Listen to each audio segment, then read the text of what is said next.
Bismillah. Assalamualaikum warahmatullahi wabarakatuh. Para pemirsa dan pendengar radio Roja Darussalam dimanapun berada, sebentar lagi kita akan menyimak kajian Islam ilmiah Ahlussunnah wal Jamaah yang akan dibawakan oleh guru kita Ustadz Bambang Ahmad Wafi, BA MPDI Hafizahullah Ta'ala. Dengan tema kita hari ini adalah kandungan iman kepada Allah. Kajian kitab Al-Usul Ats-Tsalatsa. Kajian ini diselenggarakan dari Masjid At-Tauhid, Komplek Roja Darussalam, Jalan PAK Abdul Rahim, nomor 326, Talang Semut, Bukit Kecil, Palembang. Dan kami juga membuka sesi tanya jawab untuk seluruh pendengar kajian hari ini. Bagi yang ingin bertanya, silakan untuk menulis pertanyaannya di kolom komentar. Mari kita simak apa yang beliau akan sampaikan dan semoga ini akan menjadi ilmu yang bermanfaat bagi kita, keluarga, sahabat, kerabat, serta para pendengar radio Roja Darussalam maupun Sriwijaya Mengaji dimanapun berada. Tafadhal mashkura Ustaz.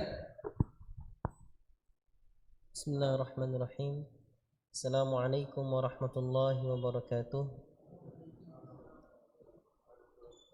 Alhamdulillah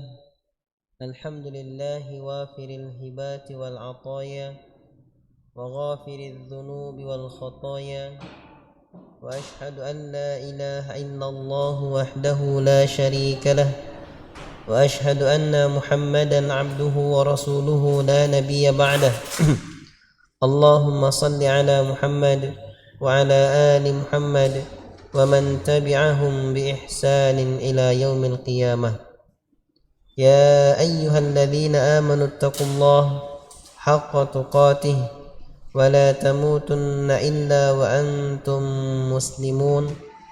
Ya ayyuhan nasu ittaqu rabbakumul ladzi khalaqakum min nafsin wahidah وخلق منها زوجها وبث منهما رجالا كثيرا ونساء واتقوا الله الذي تساءلون به والأرحام إن الله كان عليكم رقيبا. يا أيها الذين آمنوا اتقوا الله وقولوا قولا سديدا يصلح لكم أعمالكم ويغفر لكم ذنوبكم ومن يطع الله ورسوله فقد فاز فوزا عظيما.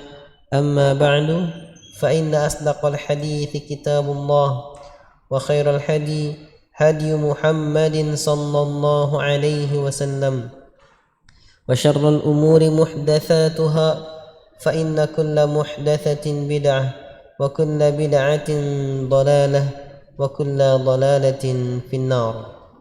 Ikhwatul iman rahimani wa rahimakumullah. Alhamdulillah, kita bersyukur kepada Allah Subhanahu wa taala karena masih diberikan kesempatan untuk melanjutkan kajian kita dari kitab Al-Usul Ats-Tsalatsah, 3 landasan utama yang ditulis oleh Syekh Muhammad bin Abdul Wahhab At-Tamimi rahimahullahu ta'ala, di mana ikhwatul iman kita telah sampai pada halaman ke 84, di mana halaman 84 adalah masih penjelasan tentang perkataan muallif di sini, di mana di sini muallif Syekh Muhammad bin Abdul Wahhab At-Tamimi rahimahullahu ta'ala rahmatan wasi'ah, beliau mengatakan wa arkanuhu sittatun, dan rukun dari keimanan itu ada 6. Yang pertama, an tu'mina billah, engkau beriman kepada Allah Subhanahu wa ta'ala. Nah, iman kepada Allah Subhanahu wa ta'ala ini kemudian dijelaskan oleh Syekh Muhammad bin Salih Al-Utsaimin rahimahullahu ta'ala, yang mana beliau mengatakan al-imanu billah yatadammanu arba'ata umur. Beriman kepada Allah Subhanahu wa taala yang merupakan rukun iman yang pertama, yang merupakan pokok utama dalam keimanan seorang mukmin, yaitu beriman kepada Allah, maka dia mengandung 4 perkara. Perkara yang pertama yang telah kita bahas pada perjumpaan yang lalu adalah al-imanu biwujudillahi ta'ala. Kita beriman dengan keberadaan Allah. Kita beriman akan adanya Allah Subhanahu wa ta'ala, yang mana telah kita bahas pada pertemuan yang lalu. Kita beriman bahwasanya Allah itu ada. Keberadaan Allah Subhanahu wa ta'ala ini bisa dibuktikan dengan banyak dalil. Ada dalil secara fitrah, ada dalil secara fitrah yang membuktikan bahwasanya Allah itu ada. Kemudian kita pun telah membahas berupa dalil secara akal yang menjelaskan akal ini setelah kita berfikir, maka kembalilah kepada suatu kesimpulan bahwasanya Allah itu ada.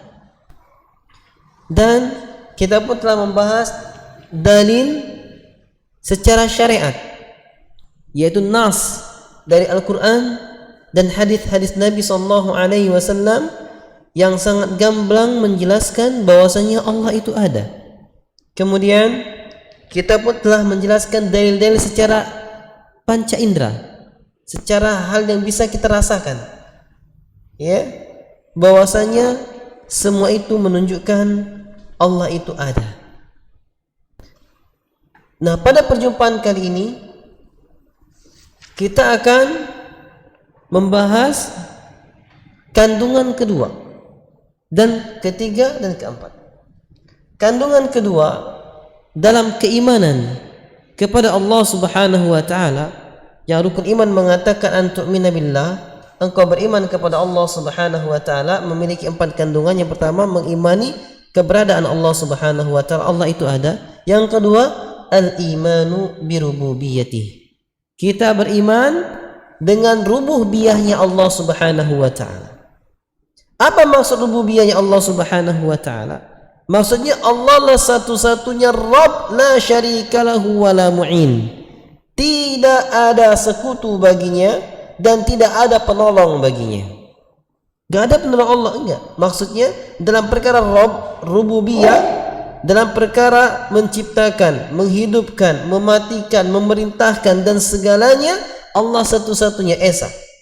Gak ada sekutu. Apa maksud sekutu? Gak ada yang berserikat, bekerja sama dengan Allah. Wala mu'in, dan gak ada yang menolong, gak ada pembantunya Allah Subhanahu wa ta'ala dalam mengatur ini semua. Allah satu-satunya. Kita beriman kepada Allah, mengimani rububiyahnya Allah Subhanahu wa ta'ala. War-Rabb, kata Syekh Muhammad bin Shalih Al-Utsaimin rahimahullah, makna Rabb adalah ma lahul khalqu, apa yang padanya memiliki kekuasaan menciptakan. Wal mulk, dan padanya lah kerajaan. Wal amr, dan miliknya lah segala perintah. Fala khaliqa illallah, sehingga tidak ada sang pencipta kecuali Allah semata. Wala malika illa huwa, dan tidak ada raja kecuali dialah saja. Wala amra illa lahu, dan tidak ada perintah kecuali milik Allah Subhanahu wa ta'ala. Ini maksudnya ketika kita mengaku beriman kepada Allah, maka kita beriman dengan rububiyahnya Allah, dengan segala macam kekuasaan dan perbuatan Allah Subhanahu wa ta'ala. Allah Subhanahu wa ta'ala berfirman dalam Al-Quran surat Al-A'raf ayat ke-84. Allah Subhanahu wa ta'ala berfirman, ala lahul khalqu wal amr, ketahuilah hanya milik Allah lah penciptaan dan perintah. Allah yang memerintahkan, dan perintah Allah pasti terjadi. Idza arada syai'an an yakuna lahu kun fayakun. Kalau orang mengharapkan, menginginkan sesuatu, Allah cukup bilang kun, jadilah, fayakun, maka jadilah ia. Perintahnya milik Allah Subhanahu wa ta'ala. Waqal, dan Allah Subhanahu wa taala pun berfirman dalam Al-Qur'an surat Fatir ayat ke-13. Dzalikumullahu rabbukum lahul mulk walladzina tad'una min dunihi ma yamlikuna min qitmir. Dzalikumullahu rabbukum. Itulah Allah, Rabb kalian, pencipta kalian, pemberi rizki kepada kalian, yang mengatur urusan kalian. Lahul mulk, miliknya lah kerajaan. Walladzina tad'una min dunih, dan siapa saja yang kalian sembah, yang kalian minta kepada selainnya, ma yamlikuna min qitmir, dia enggak memiliki apapun, walaupun kitmir, kulit ari enggak punya apa-apa. Yang kita minta selain Allah itu sejati enggak punya apa-apa. Kerajaan milik Allah. Ayat ini saja sudah bisa menjadi teguran telak bagi orang-orang yang suka menyembah kubur, bagi orang-orang yang suka menyembah pohon-pohon, orang-orang yang suka mencari wangsit di kuburan misalnya, dengan harapan yang penghuni kubur memberi nomor kepadanya misalnya, padahal nggak punya apapun, walaupun seperti kulit ari pun nggak punya apa-apa.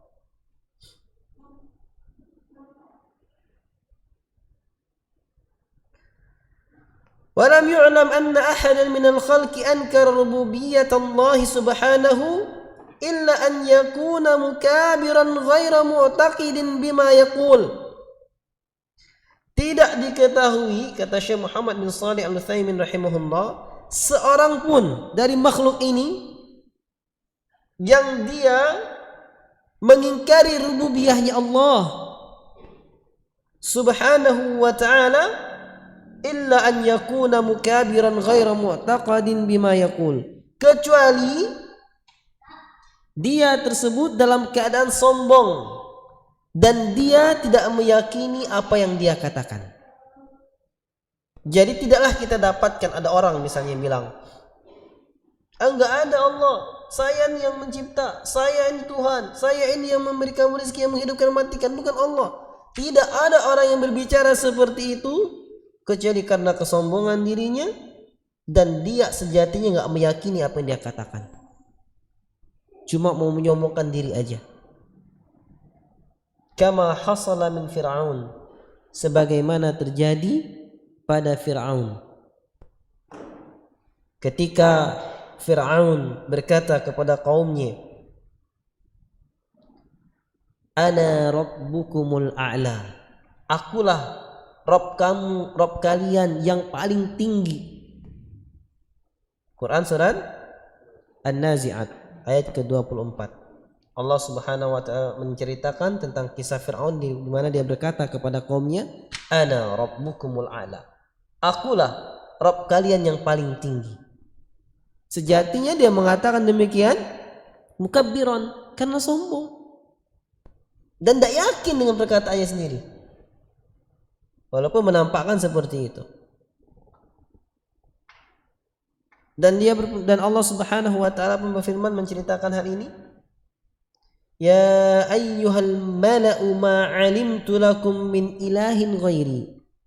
Allah ceritakan perkataan Firaun kepada kaumnya, ya ayyuhal mala', wahai sekalian para manusia, ma 'alimtu lakum min ilahin ghairi, aku tidak mengetahui Tuhan bagi kalian kecuali hanyalah diriku, kata Fir'aun. Yang ini Allah sampaikan dalam Quran surat Al-Qasas ayat ke-38. Dan itu semua ikhwatul iman rahimani wa rahimakumullah, dia katakan tidak dibangun di atas keyakinannya, cuma ingin membesarkan dirinya saja. Allah Subhanahu wa taala berfirman, wajahadu biha wastaiqanatha anfusuhum zulman wa 'uluwa. Ya.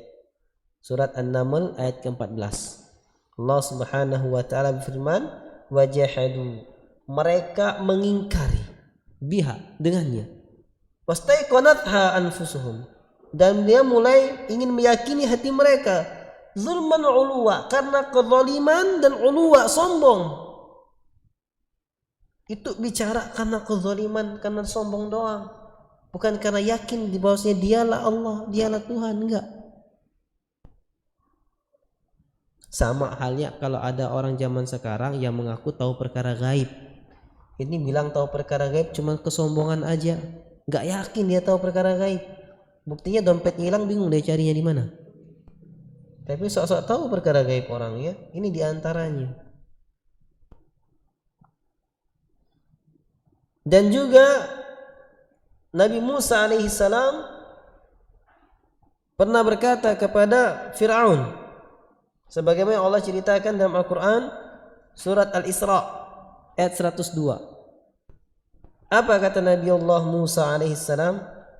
Laqad alimta ma anzala haula'i illa rabbus samawati wal ard basair wa inni la'adhunnuka ya fir'aunu mathbura. Laqad alimta, sungguh kau telah tahu wahai Fir'aun, kata Nabi Musa alaihissalam, ma anzala haula'i illa rabbus samawati wal ard, tidaklah menurunkan mereka semua, tidaklah menurunkan mereka semua ini mujizat yang ditampakkan kepada Fir'aun melalui Nabi Musa alaihissalam. Nabi Musa menegaskan, engkau wahai Fir'aun telah tahu bahwa saya tidaklah menurunkan mujizat-mujizat ini kecuali rabbus samawati wal ard, kecuali Allah, Rabbnya langit dan bumi, yang memelihara langit dan bumi. Basair, sebagai bukti bahwasanya Allah lah Rabb yang layak disembah, bahwasanya Nabi Musa adalah utusan Allah Subhanahu wa taala. Wa inni la'adhunnuka ya fir'aun mathbura, karena Fir'aun menolak bukti-bukti tersebut, mujizat tersebut, maka Nabi Musa mengatakan, dan sungguh aku benar-benar melihat bahwasanya engkau wahai Fir'aun akan binasa, karena menolak ayat-ayat Allah Subhanahu wa taala. Berkata Syekh Muhammad bin Shalih Al-Utsaimin rahimahullah, walihada kana al-musyrikuna yuqirruna bi rububiyyatillahi ta'ala ma'a isyrakihim bihi fil uluhiyah. Nah, dari kisah inilah, ya, dari penjelasan inilah, maka kita dapati orang-orang musyrik itu mereka mengakui rububiyahnya Allah. Mereka mengakui Allah lah sang pencipta, yang menghidupkan, yang mematikan, yang memberi rizki. Kendati pun demikian, mereka masih menyekutukan Allah Subhanahu wa taala dalam perkara apa? Uluhiyah. Apa itu uluhiyah? Peribadatan. Jadi dia orang musyrik mengakui yang menciptakan siapa? Allah. Yang menghidupkan siapa? Allah. Yang mematikan siapa? Allah. Yang kasih rezeki siapa? Allah. Tapi dia nyembah pohon. Tapi dia nyembah kuburan. Ini orang musyrik. Jadi orang musyrik tuh enggak beriman kepada Allah, enggak. Orang musyrik beriman kepada Allah. Allah yang menciptakan, dia beriman. Tapi imannya di rububiyah. Dia enggak beriman di uluhiyah. Makanya ketika kita mengatakan beriman kepada Allah, mengandung 4 konsekuensi keimanan. Pertama, beriman bahwa Allah itu ada. Yang kedua, beriman dengan rububiyahnya Allah. Allah lah yang menciptakan, menghidupkan, dan mematikan. Allah Subhanahu wa taala berfirman menegaskan hal ini dalam Quran surat Al-Mu'minun ayat ke-84 sampai 89. Qul limanil ardu wa man fiha in kuntum ta'lamun. Katakanlah, milik siapa bumi dan siapa saja yang ada di dalamnya, jikalau kamu benar-benar mengetahui. Tantang. Sayaquluna lillah, maka orang-orang musyrik akan mengatakan itu semua milik Allah. Qul afala tadhakkarun. Katakanlah, kenapa kalian enggak ngambil pelajaran? Kalian mengakui itu milik Allah, langit dan bumi. Semua yang ada di langit dan di bumi milik Allah. Tapi kenapa kalian enggak ngambil pelajaran? Qul man rabbus samawati sab'i wa rabbul arshil azim. Katakanlah, siapakah Rabb yang menguasai, yang memiliki, yang mengatur langit yang 7 dan Rabbnya Arsy yang paling agung, yang paling besar. Sayaquluna lillah, maka mereka akan mengatakan milik Allah. Qul afala tattaqun. Katakanlah, mengapa kalian enggak bertakwa, enggak takut sama Allah? Qul man biyadihi malakutu kulli syai'in wa huwa yujiru wa la yujaru alaih. Katakanlah, siapakah yang di tangannya segala kerajaan, segala sesuatu, kekuasaan segala sesuatu. Dialah yang memberi balasan dan tidak mengharapkan balasan. In kuntum ta'lamun, kalau kalian benar-benar tahu. Sayaquluna lillah, maka mereka akan mengatakan milik Allah. Qul fa anna tusharun. Nah, terus katakanlah, maka bagaimana mungkin kamu masih bisa tersihir, kalau bahasa itu secara letter luck-nya, mufradatnya. Maksudnya, kok kamu masih bisa enggak patuh, kok masih bisa berpaling, kok masih bisa enggak ngeh gitu. Dan Allah Subhanahu wa taala pun berfirman, "Wala in sa'altahum man khalaqas samawati wal arda la yaqulunna khalaqahunna al-azizul alim." Katakan wala in sa'altahum, dan jika kamu bertanya kepada mereka orang-orang musyrik, siapakah yang telah menciptakan langit dan bumi? Niscaya mereka dengan tegas akan menjawab, yang telah menciptakannya adalah Allah yang Maha Perkasa lagi Maha Mengetahui. Quran surat Az-Zukhruf ayat ke-9. Dan Allah tegaskan lagi bukti bahwa orang musyrik mengakui Allah lah yang Rabb. Dalam firman Allah Quran surat Az-Zukhruf ayat ke-87, "Wala in sa'altahum man khalaqahum la yaqulunna Allah fa anna yufakun." Dan jika kamu bertanya kepada mereka, siapa yang telah menciptakan mereka? Nah, ini sekarang tegas. Ciptakan langit, ciptakan bumi, ciptakan apa sekali, yang menciptakan mereka tuh orang musyrik. La yaqulunna Allah. Niscaya mereka akan menjawab Allah. Fa anna yufakun. Maka bagaimana mereka masih bisa berpaling? Ini diantara bukti-bukti semua orang mengakui ada Sang Pencipta. Ya. Bahkan teori revolusi Darwin pun terbantahkan sendiri. Ya, itu menjelaskan revolusi, tapi ujung-ujungnya dari benda amuba yang kecil sampai kera sampai di manusia. Ditanya kembali, siapa yang ciptakan amuba itu? Menciptakan yang kecil ini, bingung lagi dia. Kalaupun ada, ya siapa yang membuat dia bisa berevolusi? Bingung lagi dia. Banyak terdiam, menjatuhkan sendiri, ya. Walaupun kalau kita secara keimanan kita menolak. Kalau dia katakan nenek moyang kita kera, kita menolak. Ya sudah, nggak apa-apa, nenek moyang kamu kera, nenek moyang saya Nabi Adam lah, gitu kan. Gitu. Secara iman.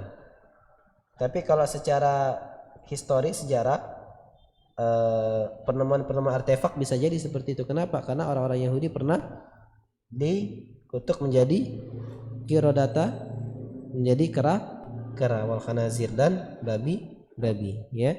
Jadi pernah jadi kera, walaupun dalam tafsirnya dia menjadi kera kemudian meninggal langsung, tidak begitu lama umurnya. Ada yang menyatakan dia menjadi kera kemudian Tidak sampai, tidak ada tafsir menjelaskan dia menjadi kera dan beranak pinak. Dia menjadi kera dan kemudian meninggal. Ya, Allah Ta'ala alam. Sehingga benar-benar ada manusia yang menjadi kera. Ya, penemu artefak bisa jadi karena memang ada disebutkan oleh Allah Subhanahu wa Ta'ala. Namun tetap nenek moyang kita lah Nabi Adam alaihissalam, manusia. Berkata di sini Syekh Muhammad bin Shalih Al-Utsaimin, wa amrur rabbi subhanahu syamilun lil amri kauni wasyar'i fakama annahu mudabbirul kaunil qadi fihi bima yuridu hasaba ma taqtadihi hikmatuhu. Dan perintahnya Rabb Allah yang Maha Kuasa itu subhanahu syamilun lil amril kauni, meliputi perkara perintah terhadap perkara jagat raya ini, dan syar'i, perintah secara syariat. Sebagaimana Allah Subhanahu wa Ta'ala yang mengatur alam semesta ini, beliau pun hakim yang menghukumi sesuai dengan kehendakannya, sesuai dengan hikmahnya. Fahuwa kadzalikal hakimu fihi bi syar'il ibadati wa ahkamil muamalati hasba ma taqtadi hikmatuhu.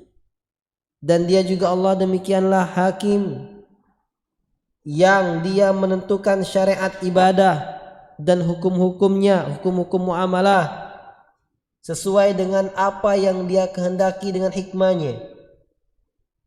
Jadi Allah yang berhak menentukan hukum sesuai dengan hikmah yang Allah kehendaki. Faman ittakhadha ma'allahi ta'ala musyarri'an fil ibadat aw hakiman fil muamalat faqad asyraka bihi wa lam yuhaqqiqil iman.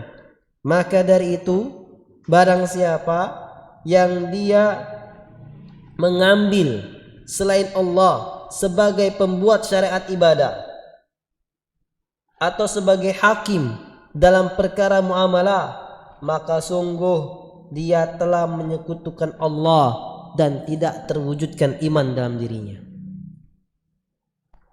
Lafal ini sekilasnya biasa, tapi bermakna luar biasa. Ini luar biasa nih. Maksudnya apa? Ketika contoh kita katakan yang ngasih hukum Allah, yang menentukan syarat ibadah Allah. Ini Allah telah jelaskan syarat ibadah nih. Ya, sudah gimana Allah jelaskan syariatkan dalam Al-Quran dan ditambah penjelasan oleh Rasulnya Nabi Muhammad SAW. Nah, kemudian kita buat syariat baru.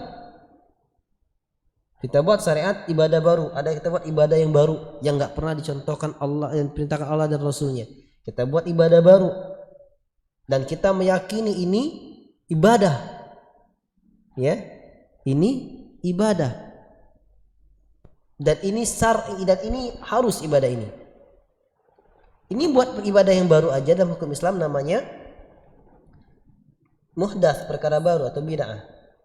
Tapi ketika dia meyakini bid'ah ini, perkara baru ini benar adanya ini syariat, karena yang buat syariat ini adalah guru saya misalnya, buat syariat ini, ibadah ini seperti ini. Maka dia meyakini ada pembuat syariat selain Allah. Maka ini termasuk bid'ah mukaffirah. Ini termasuk bid'ah yang menyebabkan dia kafir. Karena mengakui ada pembuat syariat selain Allah Subhanahu wa Ta'ala. Adapun kalau sekedar perkara ibadah baru dianggap baik, nah maka ini perkara baru bid'ah tapi tidak sampai kepada pengkafiran. Karena dia tidak membuat ada pembuat syariat selain Allah Subhanahu wa Ta'ala dalam kesalahan saja. Ya, ini harus dipahami. Kenapa? Karena Allah telah berfirman, Al-yawma akmaltu lakum dinakum wa atmamtu alaikum ni'mati wa raditu lakumul Islam madina. Pada hari ini telah aku sempurnakan bagimu agamamu dan telah aku cukupkan atasmu nikmatku. Ya. Ketika namanya telah sempurna, berarti nggak butuh ditambah, nggak butuh dikurang. Kalau masih harus dikurangi, berarti masih harus disempurnakan. Kalau masih butuh ditambah, berarti masih harus disempurnakan. Nama yang sempurna nggak butuh ditambah, nggak butuh dikurang. Ketika kita menambah ajaran Islam ini, berarti kita menuduh ajaran Islam ini belum sempurna, karena masih butuh ditambah. Paham?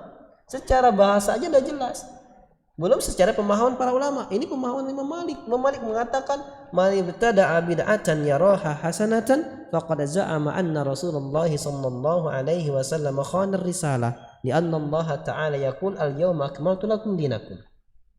Barang siapa membuat perkara baru dalam agama dan dia menganggap itu baik, maka sungguh dia telah menuduh Nabi Muhammad sallallahu alaihi wasallam mengkhianati risalah. Kenapa? Karena Allah telah berfirman, pada hari ini telah kusempurnakan bagimu agamamu. Sempurna, nggak butuh ditambah, nggak butuh dikurang. Jadi kalau kita masih berani nambah, berarti kita berani bilang tuh belum sempurna, harus saya sempurnakan lagi, tambahin. Kalau kita berani ngurang, berarti kita ngomong itu belum sempurna, masih harus dikurangi. Nah ini hati-hati. Agama ada sempurna. Jadi tugas kita ngapain, Zat? Berarti kita nggak perlu menyempurnakan agama. Ya nggak perlu, bahkan nggak boleh menyempurnakan agama. Dalam maksud menambah agama. Kalau maksudnya menyempurnakan agama dengan nikah, ya benar kan, maksudkan nikah itu menyempurnakan separuh agama. Ya beda, jangan salah paham. Jadi kalau orang kepikiran nikah, no, tidak boleh menyempurnakan agama, tidak boleh nikah, nah. Tidak boleh tambah ya gitu. Kemudian kita masuk pada kandungan yang ketiga dalam iman kepada Allah Subhanahu wa taala. Kandungan yang pertama tadi iman tentang adanya Allah Subhanahu wa taala. Dibuktikan secara fitrah, secara akal, secara syariat, secara panca indera. Bisa dibuktikan semua Allah itu ada. Kemudian yang kedua beriman dengan rububiyahnya Allah. Beriman dengan rububiyahnya Allah. Allah menciptakan, menghidupkan, mematikan, mengatur. Kemudian kita beriman yang ketiga, kandungan iman dengan Allah adalah iman bi uluhiyatihi. Beriman dengan uluhiyahnya Allah. Apa itu uluhiyah? Uluhiyah dari kata ilah, sesembahan. Uluhiyah penyembahan. Jadi beriman dengan dalam sisi peribadatan. Maksudnya apa? Ai bi annahu wahdahul ilahul haqqu la syarika lahu. Maksud beriman bi uluhiyatihi, kita beriman meyakini bahwasanya Allah lah satu-satunya sesembahan yang berhak untuk disembah, tidak ada sekutu baginya. Jangan nyembah selain Allah.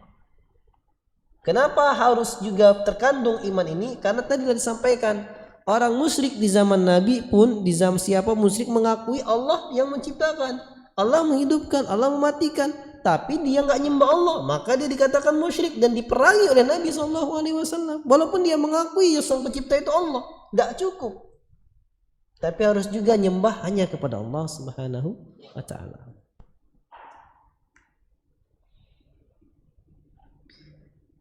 Ini kembali setelah kita bahas makna la ilaha illallah, dulu pernah kita bahas. Kenapa dikatakan istilah uluhiyah? Karena dari kata ilah, ilah itu bermakna ma'luh. Ilah itu bermakna ma'luh. Ilah sesembahan, bahasa Arab. Maknanya ma'luh, sesembahan. Nah ini untuk yang belajar bahasa Arab. Wazan ilah sama dengan ma'luh. Ya. Makanya ketika orang bilang ma'luh, yang disembah. Yang disembah ma'luh. Yang diibadahi ma'bud. Dia kata abadah. Makanya orang bilang la ilaha illallah, la ma'buda, la ma'luha. La ilaha, ilah bermakna ma'luh, ma'luh bermakna ma'bud.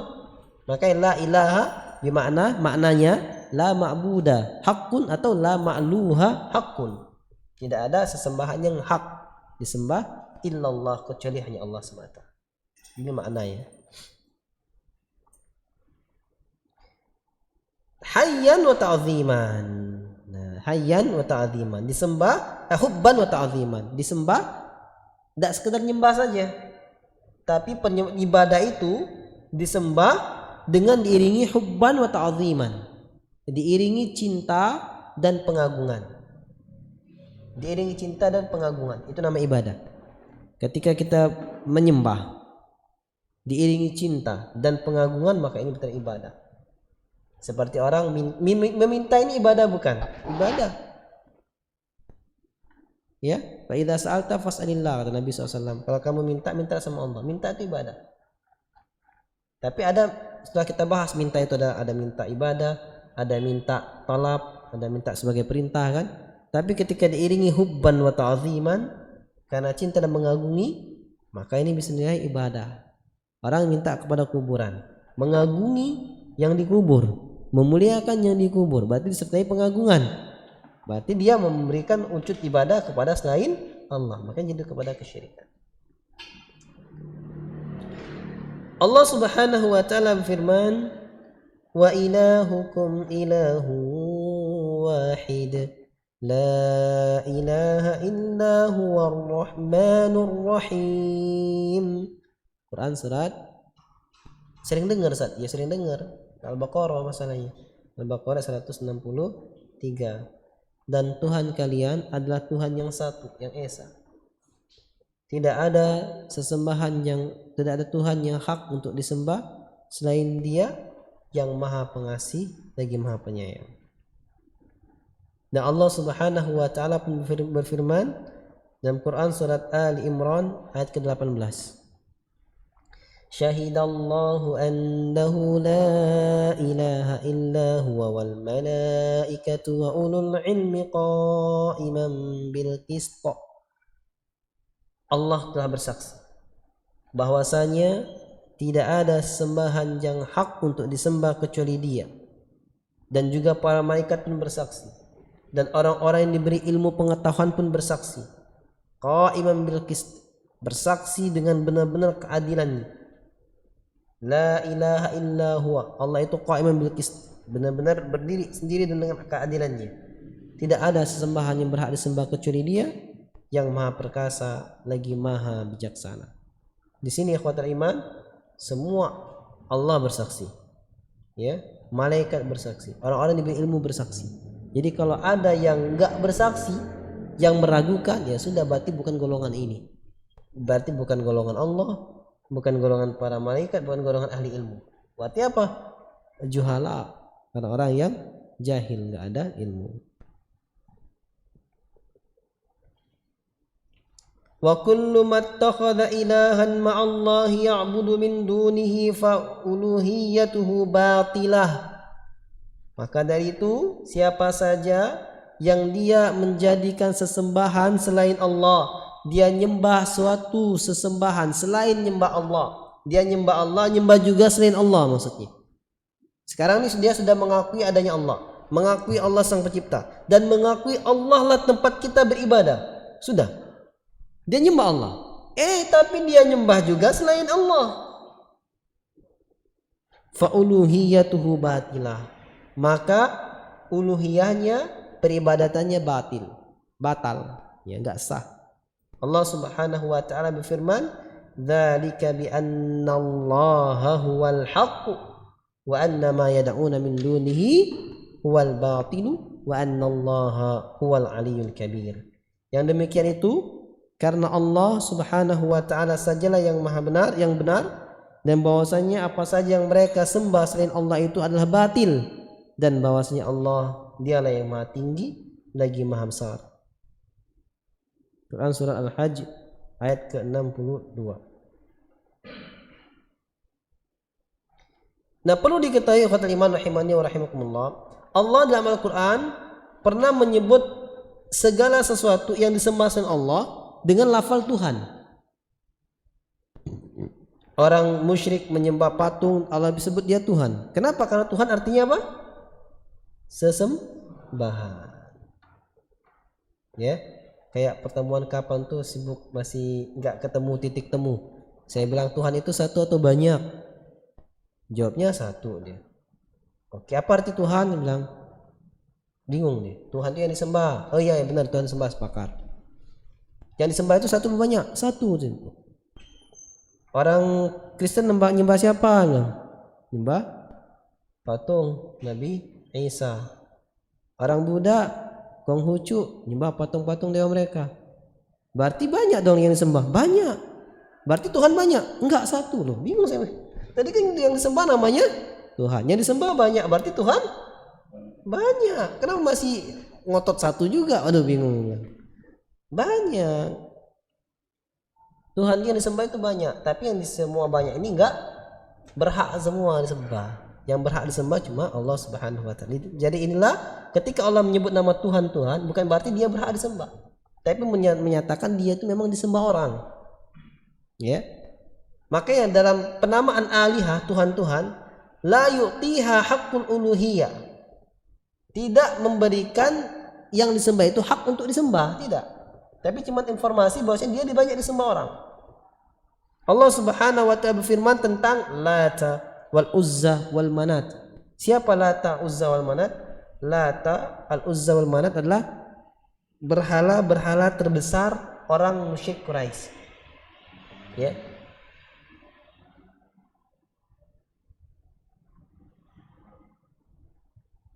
Gimana firman Allah Subhanahu wa taala?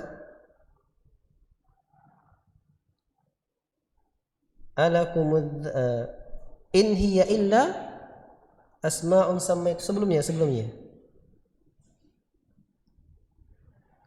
afara'aytumul lata wal uzza wa manata ats-tsalitsata al-ukhra alakumudz dzakaru wa lahul untha tilka idzan qismatun diza in hiya illa asma'un sammaytumuha antum. Itu cerita sebelumnya dia mengatakan adalah Lata, Uzza wal Manat wa manat ats-tsalitsata al-ukhra, dan manat yang ketiganya. Alakumudz dzakaru wa lahul untha, kata Allah. Apakah bagi kalian anak laki-laki tapi bagi Allah anak perempuan? Karena dia mengatakan malaikat itu anak perempuannya Allah, tapi dia benci dia anak perempuan. Anak perempuan dikubur hidup-hidup zaman jahiliyah. Sedangkan jadi kalian bagi untuk kalian anak laki-laki, untuk Allah anak perempuan. Tilka idzan qismatun diza. Yang demikian kalau begitu pembagian yang enggak adil. Kok Allah yang maha kalian muliakan dikasih yang buruk-buruk, gitu kan? In hiya illa asma'un sammaitumuha antum. Lata wal Manat wal Uzza tidak lain adalah nama-nama yang kalian beri nama. Wa abaukum, dan bapak-bapak kalian beri nama seperti itu. Ma anzalallahu biha min sultan. Allah tidak berikan kepada nama-nama itu suatu kekuasaan pun. Jadi nama-nama itu enggak berhak diibadahi. Walaupun dia disebut Tuhan, tapi dia enggak berhak diibadahi. Ya, ini Quran surah An-Najm ayat ke-23. Dan begitu juga Allah berfirman tentang Nabi Hud, bahwasanya Nabi Hud alaihissalam pernah berkata kepada kaumnya, atujadilunani fi asma'in sammaitumuha antum wa aba'ukum ma nazzalallahu biha min sultan.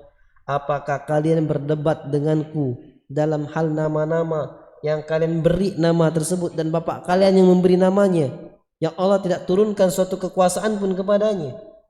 Bertengkar dengan nama, ya. Contohnya apalah kalau di Indonesia ini kasusnya, karena kasus itu masyarakat tersebut punya sembahan yang nama sembahannya Lata wal Uzza wal Manat.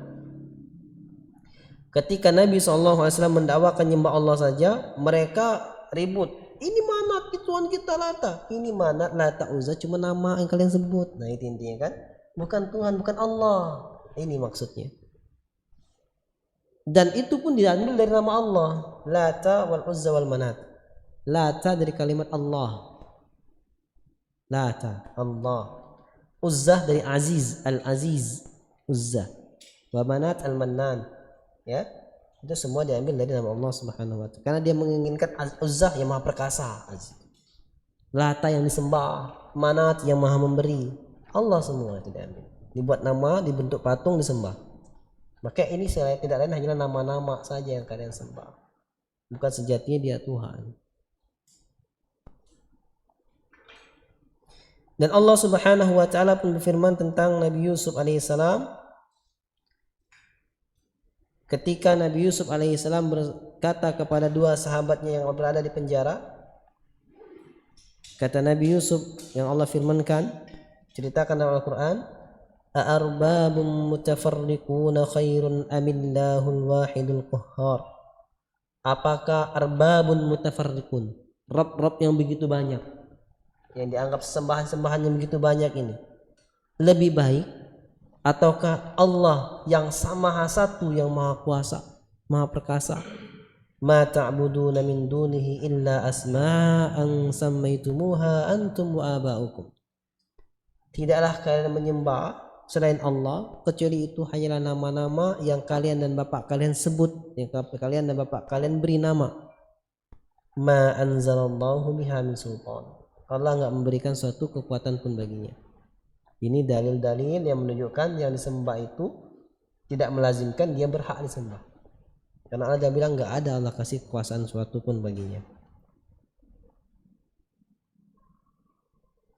Dari inilah ikhwatul iman, maka para nabi dan rasul itu berkata kepada kaumnya dengan perkataan yang Allah abadikan dalam Al-Quran, "U'budullaha ma lakum min ilahin ghairuh." Sembahlah Allah saja, tidak ada sembahan selain Dia bagimu. Akan tetapi ketika para nabi dan rasul memerintahkan itu semua orang-orang musyrik menolak. Wattakhadhu min dunillahi aliha, dan dia tetap menjadikan tuhan-tuhan selain Allah. Ya'budunahum ma'allahi subhanahu wa ta'ala, yang mana mereka sembah bersamaan dengan nyembah Allah. Wa yastansuruna bihim, dan minta tolong dengan sembahan tadi, dengan patung-patung tadi. Wa yastaghithun, dan mereka minta diselamatkan dari mara bahaya. Wa qad abtala Allah ta'ala ittikhadal musyrikin hadhihi al-alihah bi burhanaini aqlaini. Nah ini aqliyaini. Dan Allah telah membatalkan perbuatan orang-orang musyrik ini menjadikan tuhan-tuhan selain Allah dengan dua bukti secara akal. Yang pertama, annahu laysa fi hadhihi al-alihati allati ittakhadhuha syai'un min khasa'isil uluhiyyati. Yang pertama, ini lihat, dua bukti secara akal pun bisa dilihat bahwasanya sesembahan-sesembahan Tuhan-Tuhan ini yang mereka jadikan Tuhan, yang mereka jadikan sembahan selain Allah, tidak memiliki kekhususan uluhiyah, tidak memiliki sifat-sifat khusus bagi Tuhan. Apa? Fahiya makhluqatun la tukhlaq.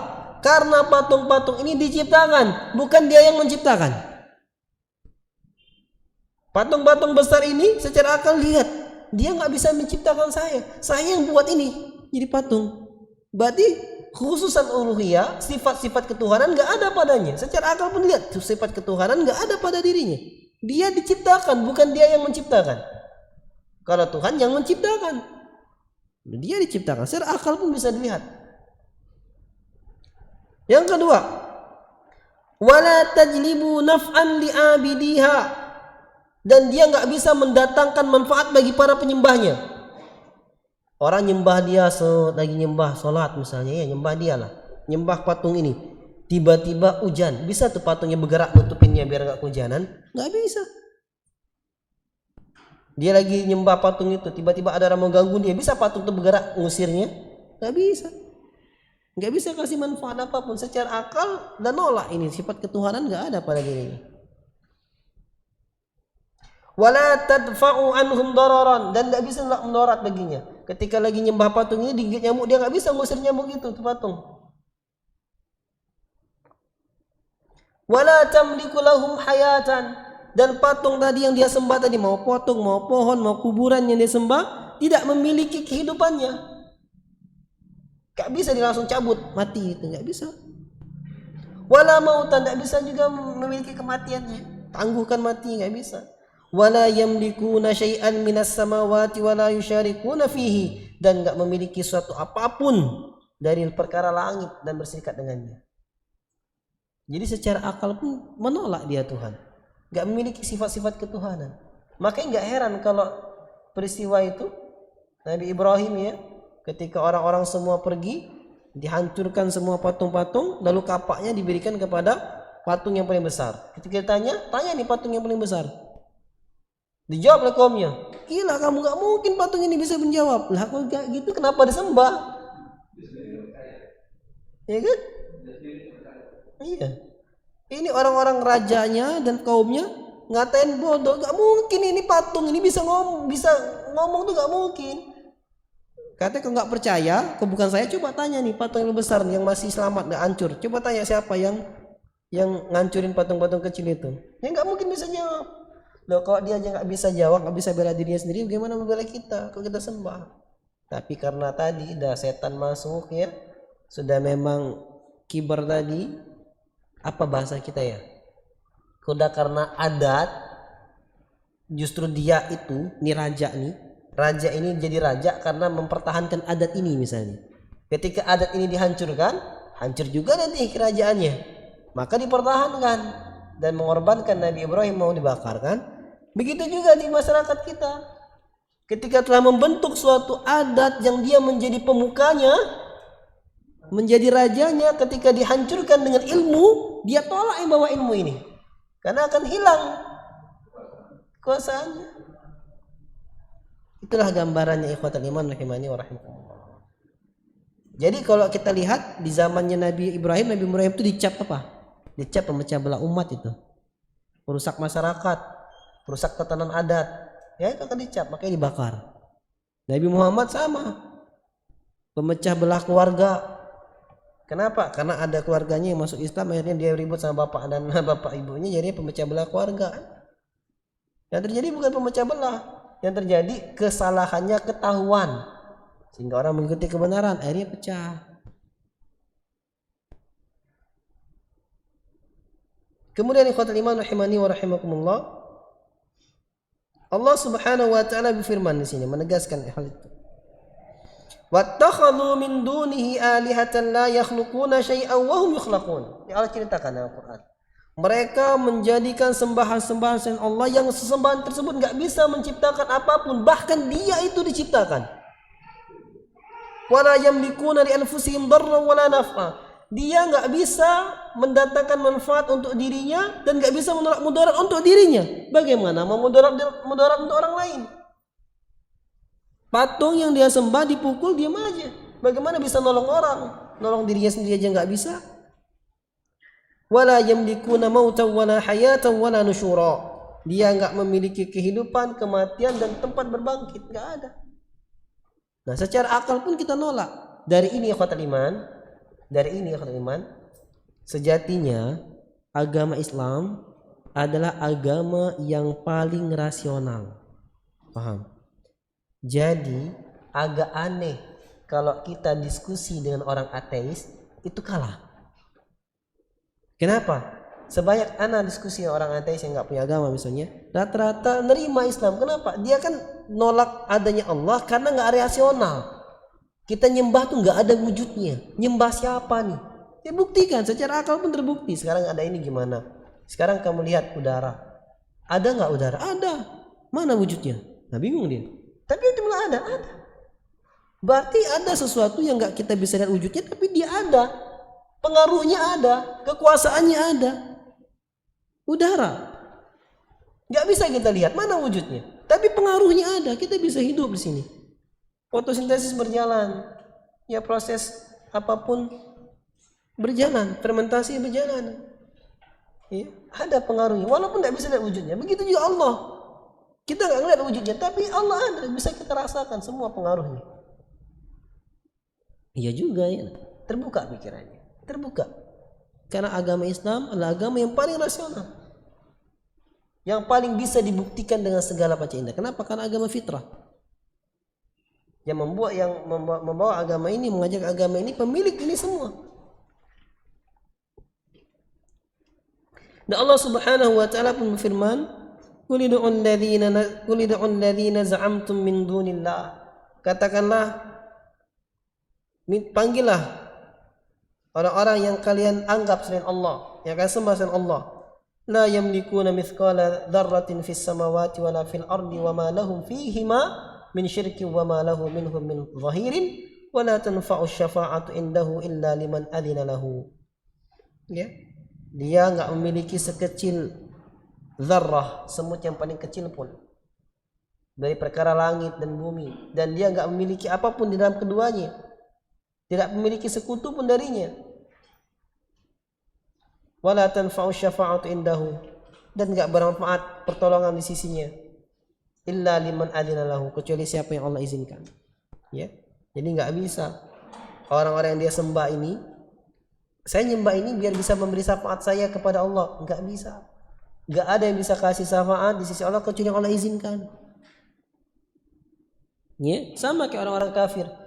Kami enggak nyembah patung ini illa liyuqarribuna ila Allahi zulfa, kecuali agar patung ini, sembahan kami ini mendekatkan kami kepada Allah dengan sedekat-dekatnya. Itu dibilang syirik. Minta langsung sama Allah, jangan pakai perantara. Ya, perantara.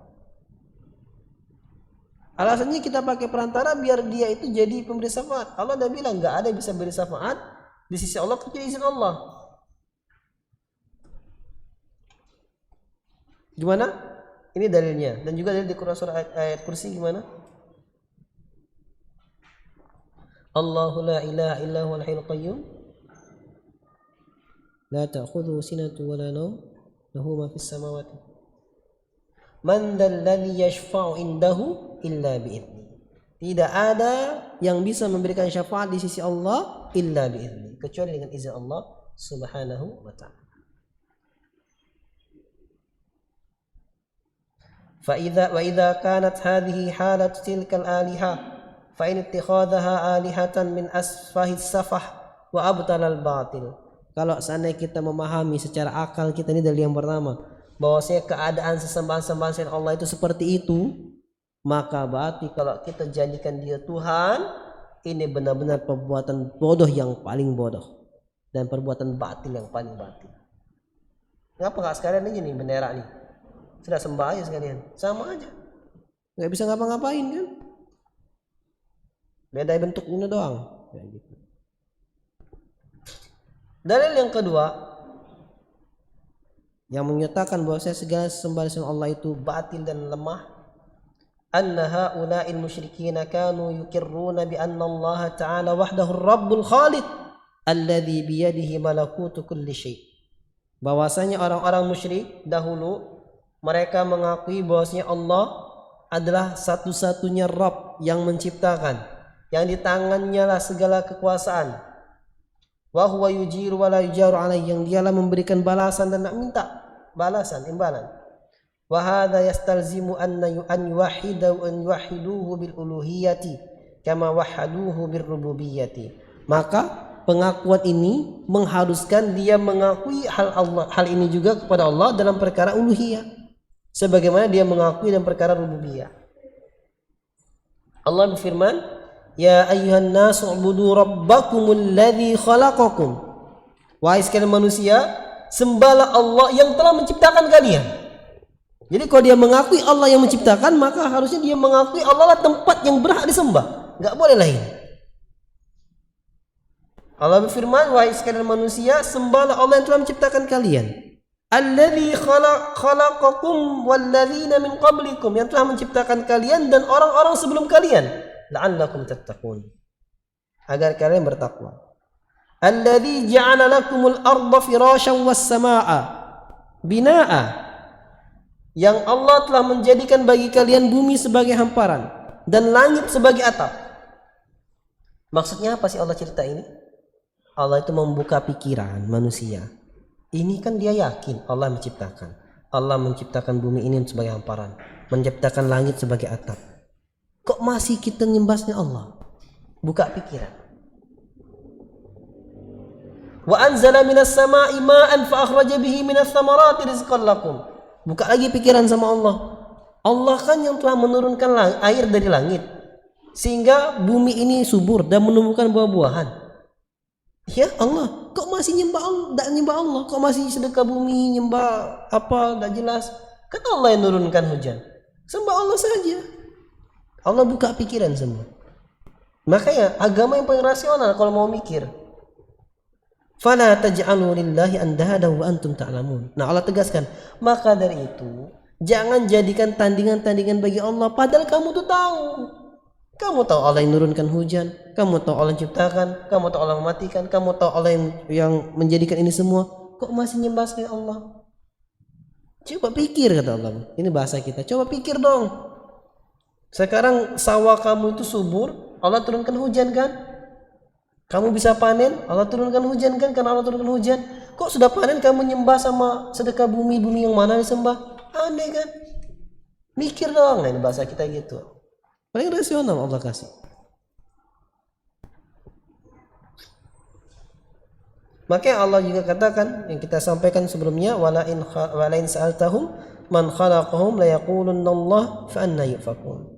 Kalau ditanya kepada mereka siapa yang menciptakan mereka, mereka akan menjawab Allah. Kenapa mereka masih berpaling? Dan bahkan Allah ceritakan keadaan orang musyrik dalam firman-Nya Quran surat Yunus ayat 31 sampai 32. Qul may yarzuqukum minas sama'i wal ardh. Katakanlah, siapa yang telah memberi rizki kepada kalian dari langit dan dari bumi, yang telah menurunkan hujan yang menumbuhkan tumbuh-tumbuhan. Amman yamlikus sam'a wal absara wa man yukhrijul hayya minal mayyiti wa yukhrijul mayyita minal hayy wa man yudabbirul amr. Ataukah siapakah yang memiliki pendengaran, penglihatan, yang mengeluarkan yang hidup dari yang mati? Banyak tafsirnya, mengeluarkan hidup dari yang mati, bumi yang tandus, Allah turunkan hujan jadi subur dan hiduplah tumbuh-tumbuhan. Jadi mengeluarkan yang hidup dari yang mati. Wa yukhrijul mayyita minal hayy, dan mengeluarkan yang mati dari yang hidup. Diwafatkan sama Allah Subhanahu wa taala. Ya. Wa may yudabbirul amr, dan siapa yang mengatur segala urusan? Fasayaquluna Allah, maka mereka akan menjawab, itu Allah semua yang ngatur. Faqul afala tattaqun, kalau gitu kenapa masih enggak takut sama Allah, masih enggak bertakwa sama Allah?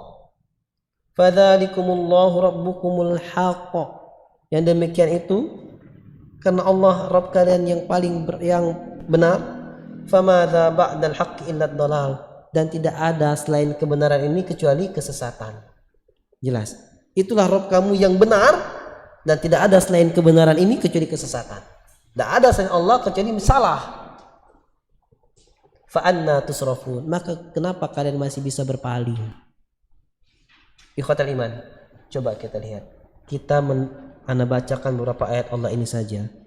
Kita yang sudah Islam dari kecil ngerasa iya sih, baru terbuka pikiran kita kan. Coba bagaimana enggak terjadi, bagaimana mungkin kita enggak akan menyaksikan, dan sudah kita saksikan orang-orang yang coba ingin menjatuhkan Islam, baca Al-Quran, baik apapun agama sebelumnya, maukah itu Nasrani, maukah itu Majusi, ketika dia baca Al-Quran, akhirnya dia masuk Islam. Kenapa? Karena rasional.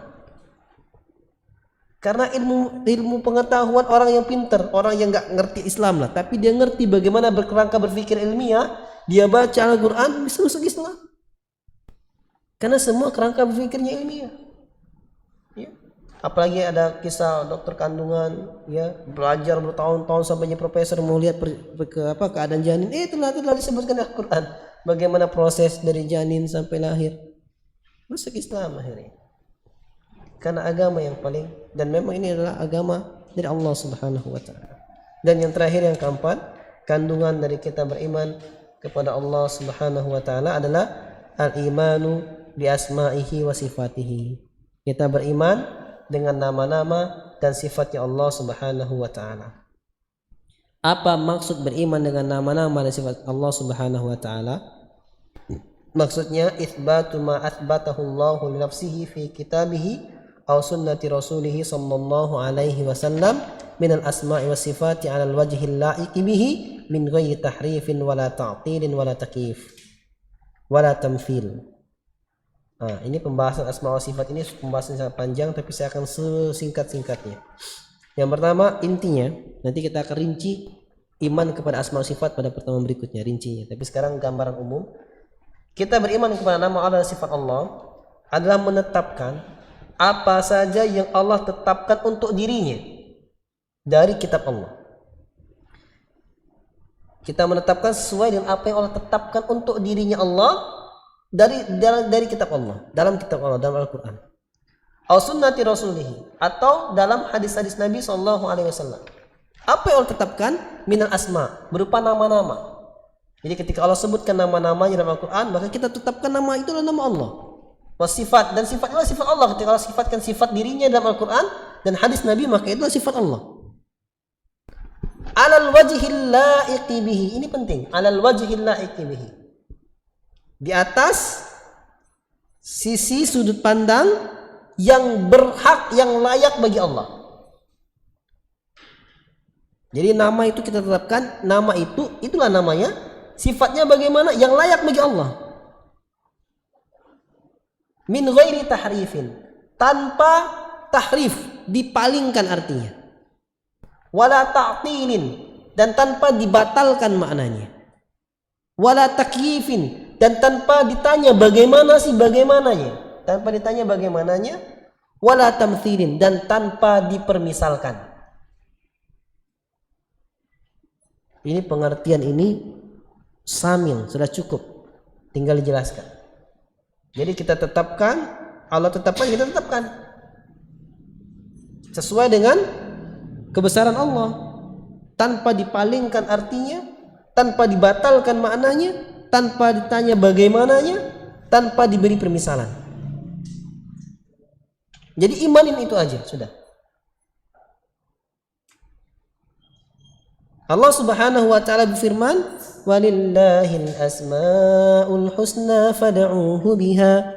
Allah memiliki nama-nama yang baik, maka berdoalah dengannya, dengan menyebutnya. Wadharul ladzina yulhiduna fi asma'ih, dan hati-hatilah orang-orang yang menyimpang dari nama-nama Allah. Sayujzauna ma kanu ya'malun. Mereka akan dibahas dengan apa yang mereka kerjakan. Ya. Intinya saya jelaskan makna perkataannya. Kita akan bahas lebih detail insyaallah pada pertemuan berikutnya. Yang pertama, kita menetapkan apa nama yang Allah tetapkan untuk dirinya. Contoh. Allah sebutkan, A'udzubillahi minasyaitonirrajim. Bismillahirrahmanirrahim. Tabarakalladzi biyadihil mulku wa huwa ala kulli syai'in qadir. Maha suci Allah yang di tangannya segala kerajaan dan dia maha kuasa atas segala sesuatu. Berarti Allah mensifatkan dirinya punya tangan, ya kan? Berarti kita tetapkan Allah punya tangan. Kenapa? Karena kita menetapkan apa yang Allah tetapkan bagi dirinya dalam kitabnya dan dalam sunnah Nabi SAW. Allah tetapkan dia punya tangan, kita katakan Allah punya tangan. Min ghairi tahri'a. Terus kita lihat tangan Allah tuh kayak mana? Tangan Allah, kita katakan Allah punya tangan al-la'iqu bihi, yang sesuai dengan keagungan Allah Subhanahu wa taala. Sudah. Allah punya tangan, punya tangan Allah ya sesuai dengan keagungan Allah. Min ghairi tahrif, tanpa dipalingkan maknanya. Dipalingkan contoh kayak gini. Allah punya tangan. Kalau Allah punya tangan, berarti sama kayak kita dan manusia. Kita manusia kan punya tangan. Allah nggak punya tangan. Jadi apa? Biyadihil mulku itu, yang di tangannya kekuasaan itu bukan tangan maksudnya. Apa? Yang menguasai kerajaan. Jadi dirubahnya. Maha suci Allah yang menguasai kerajaan. Berarti dia memalingkan makna tangan. Kalau kita beriman dengan nama Allah sifat Allah, nggak boleh kita palingkan makna tangan itu. Ya, Allah bilang Allah punya tangan, ya Allah punya tangan. Sudah, jangan dipalingkan, jangan dicari-cari cocoknya gimana. Sudah. Wala ta'til, dan jangan pula dibatalkan. Dibatalkan itu apa? Sudah, nggak ada tuh ayat ini salah nih, nggak ada itu keliru, batal, nggak ada maksud tangan tuh kekuasaan. Tapi contohnya bukan itu. Misalnya orang membatalkan ini. Allahu sami'un basir. Allah Maha melihat lagi Allah Maha mendengar lagi Maha melihat. Allah Maha mendengar, tidak mungkin dia batalkan. Ya memang Allah Maha mendengar. Tapi kalau mendengar pasti punya alat pendengaran kan? Mendengar apa? Kalau Allah punya alat pendengaran, berarti Allah sama dengan makhluk.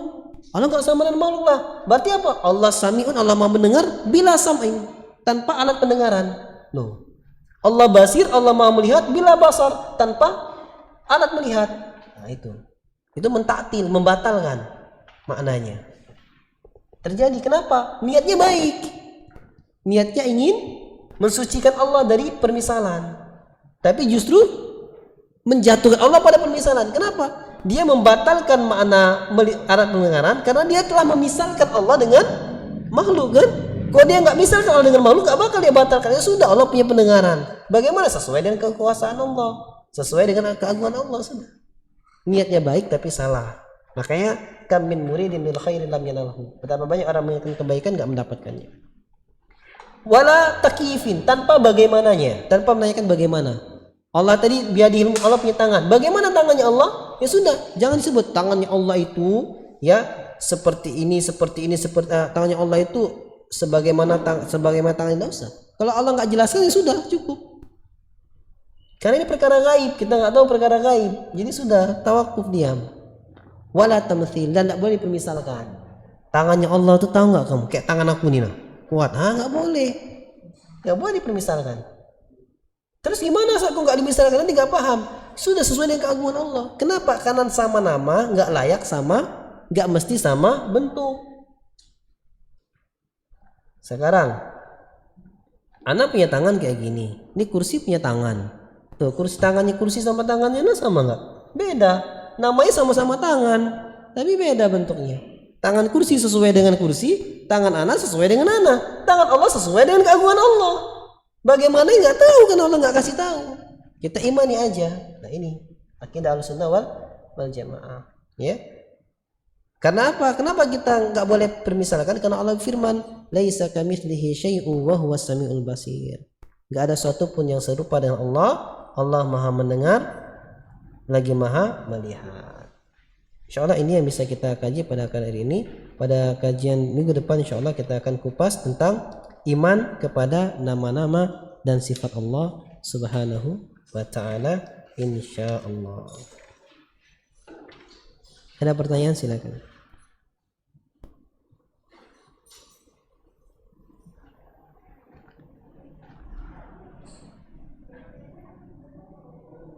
Nggak ada ya? Ya.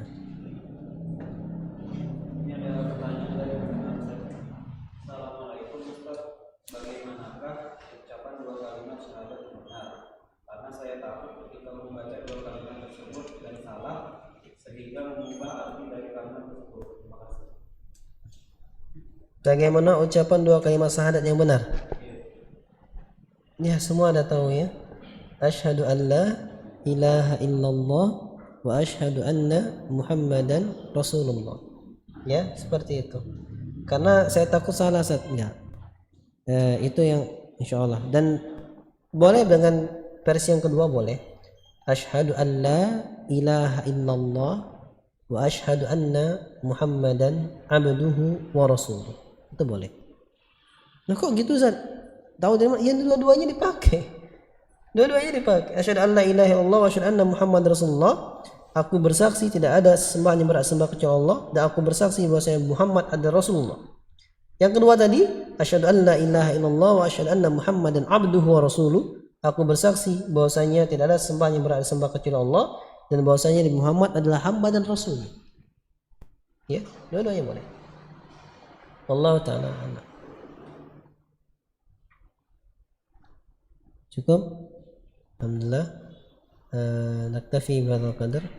Nas'alullah al-azim rabbal arsyil azim an yuwaffiqana ila siratihil mustaqim wa an yaj'alana min ibadihil muttaqin bil akhlaqil mahbubin. Subhanakallahumma bihamdika asyhadu an la ilaha illa anta astaghfiruka wa atubu ilaik. Wa akhiru da'wana alhamdulillahi rabbil alamin. Assalamualaikum warahmatullahi wabarakatuh.